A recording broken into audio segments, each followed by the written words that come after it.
Are you doing enough to set your child up for future success?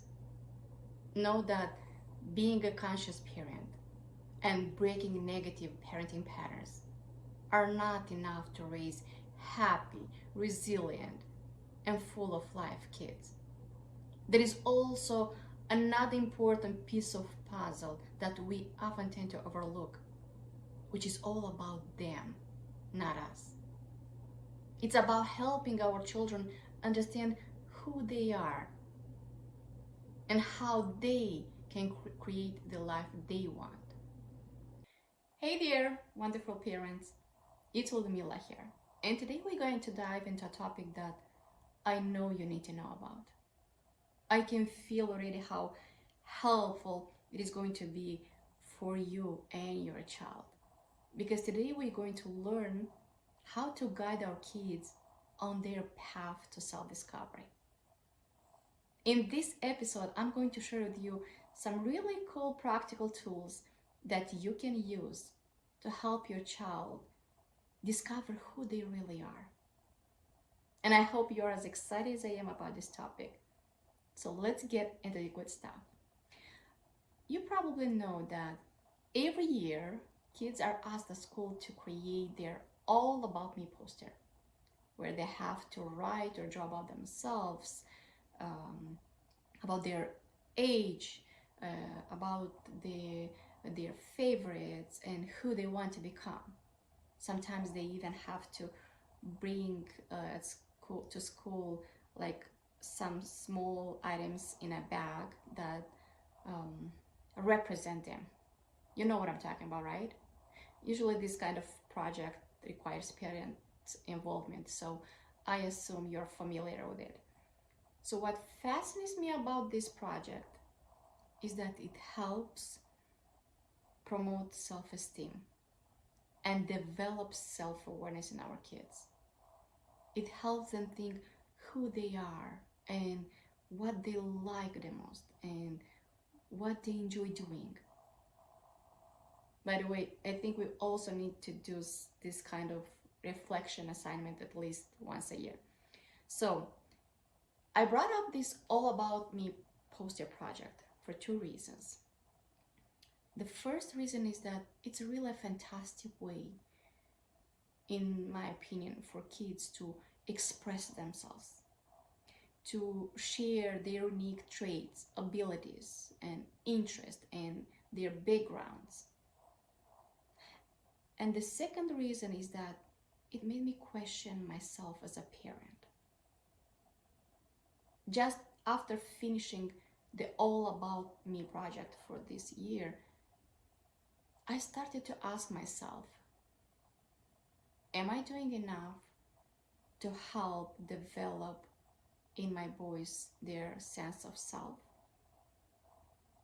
I felt that this year, the questions they had to answer were more deeper than just what's your favorite book or color or food. They were like, what are you looking forward to? Or name the things you are really good at. And I like that. The thing is that I noticed that they had the hard time identifying those things. I'm good at reading or writing or drawing or playing soccer seemed to not fit them anymore. I could see that they wanted to write something different, something that's more profound, something that truly resonates with their heart and soul. And that made me realize that my boys need some guidance to find who they are and what makes them unique and good human beings.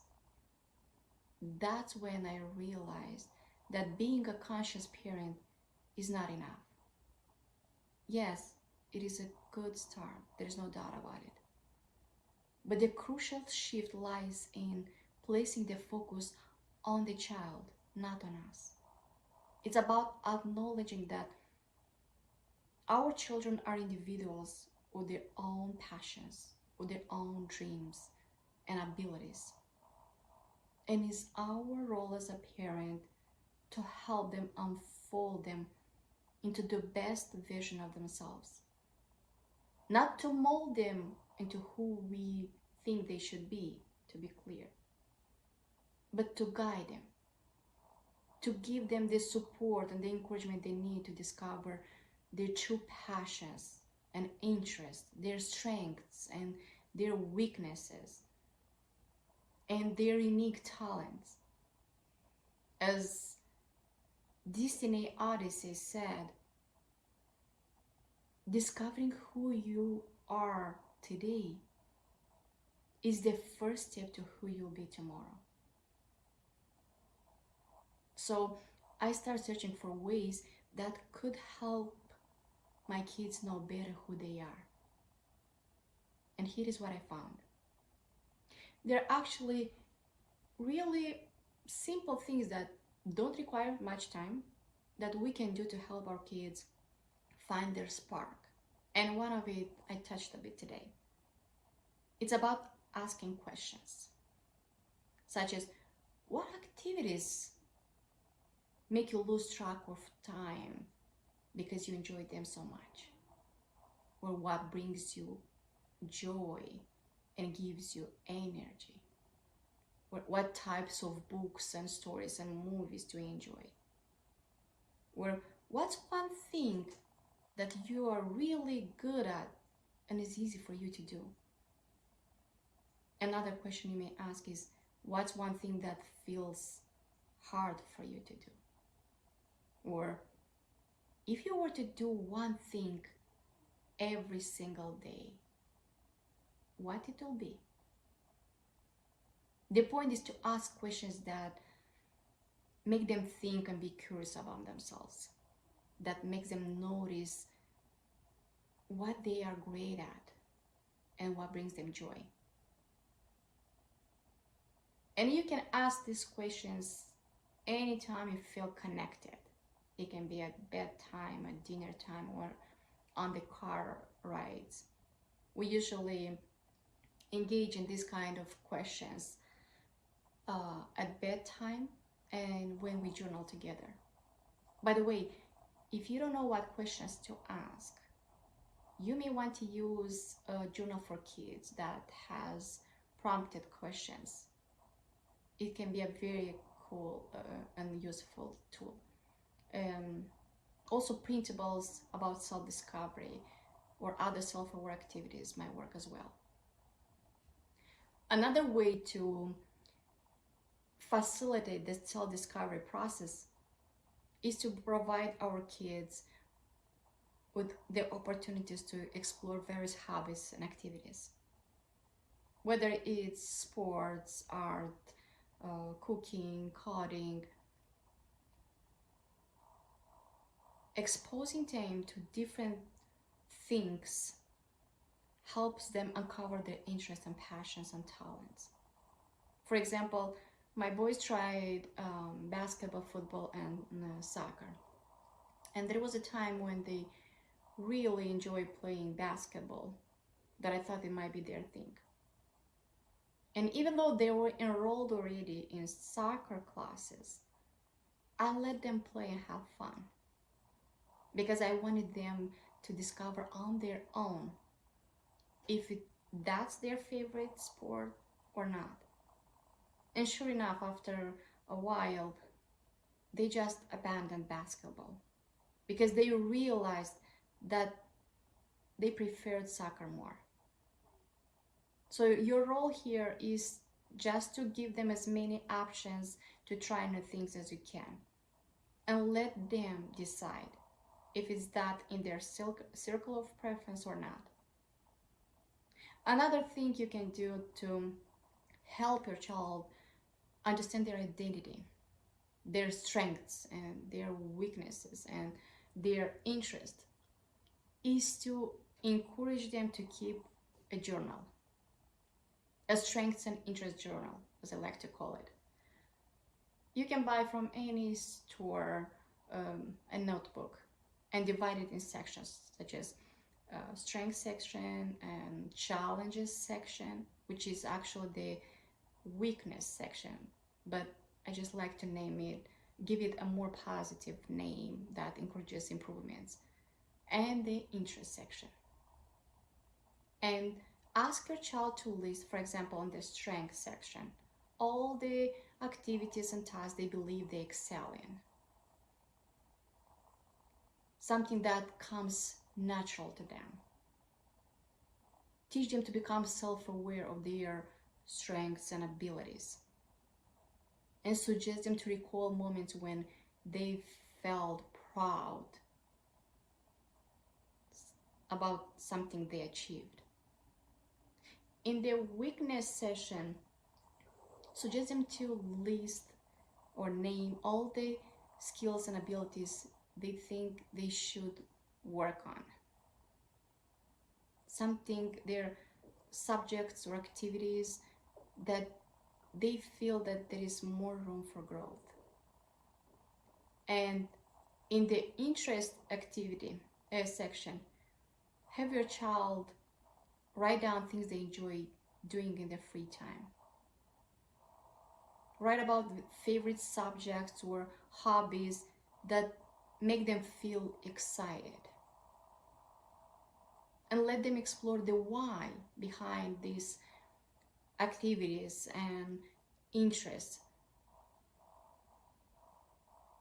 So this journaling activity will encourage them to self-reflect and document their thoughts and feelings and how they see themselves and what their passions are. And lastly, don't forget to model self-discovery.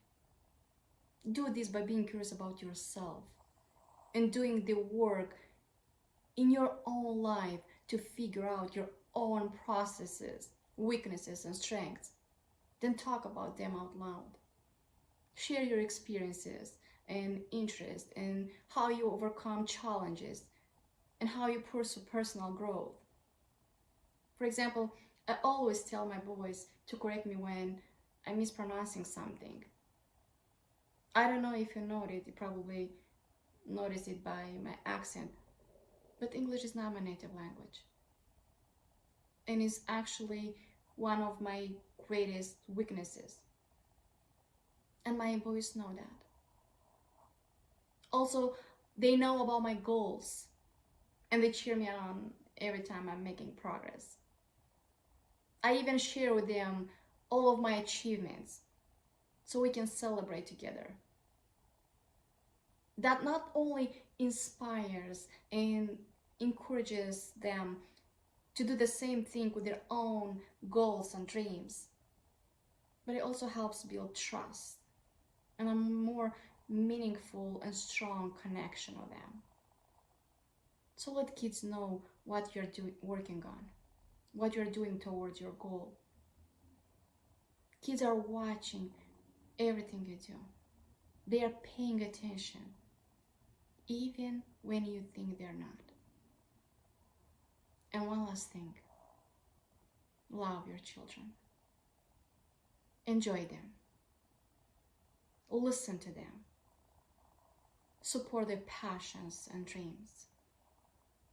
Allow them to be who they're meant to be. It's our job to help them awaken to who they are, which is the only way we can help them achieve happy and peaceful lives. So that's it, my friends. And if you found these tips helpful, please don't forget to like, subscribe, and share this video with fellow parents. Thanks for tuning in, and I'll see you in the next one.